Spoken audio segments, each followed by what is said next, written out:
নমস্কার সবাইকে। গীতা বিতান কথাতে আমাদের পাশে থাকার জন্য বড়দের প্রণাম, ছোটদের প্রেম, ভালোবাসা, প্রীতি, অভিনন্দন। আমাদের চ্যানেলকে সাবস্ক্রাইব করার জন্য, আমাদের পাশে থেকে আমাদের চ্যানেলকে এগিয়ে নেওয়ার জন্য অসংখ্য অসংখ্য ধন্যবাদ আপনাদের সবাইকে। ভিডিওগুলি আপনাদের হয়তো অবশ্যই ভালো লাগে।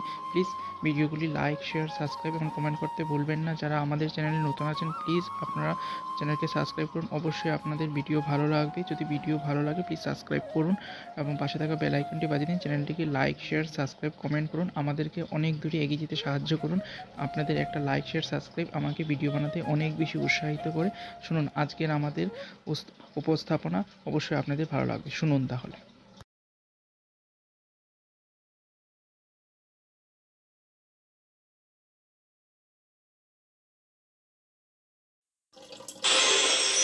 মানুষ যখনই নিজের জীবনে নতুন কিছু করতে যায় তখন ভয়ভীত হয়ে থাকে। ভাবে যদি আমি অসফল হই তাহলে কি হবে, কে কি ভাববে, কেউ আমাকে দেখে হাসবে কিনা।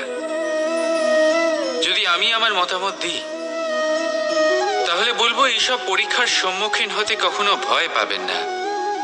কারণ যাই হোক না কেন পরিণাম দুটোই হতে পারে। একটা হয় আপনি জিতে যাবেন, দ্বিতীয় পরিণাম আপনি হেরে যাবেন। খুব সোজা।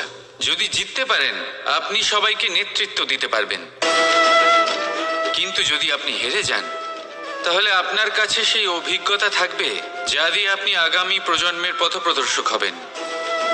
এবার ভাবুন, এই অভিজ্ঞতা দ্বারা আপনি কাউকে সাহায্য করছেন যা দিয়ে সে নিজের স্বপ্ন পূরণ করতে পারবে। খুব পুণ্যের বিষয় এটা। একটা সহজ কথা জেনে রাখুন, জয় হোক বা পরাজয় দুটো একই দিকে নিয়ে যায়, আর সেটা হলো জয়ের দিকে। শুধু নিজের দৃষ্টিভঙ্গি শুভ করে তুলুন আর নিজের পরীক্ষাগুলিকে সীমিত করে তুলবেন না। নিজের এই সীমাগুলিকে আহ্বান জানান। নিজের ব্যক্তিত্বকে বিশাল করে তুলুন, শক্তিশালী করে তুলুন। আর আমার সাথে ভালোবেসে বলুন, রাধা রাধা।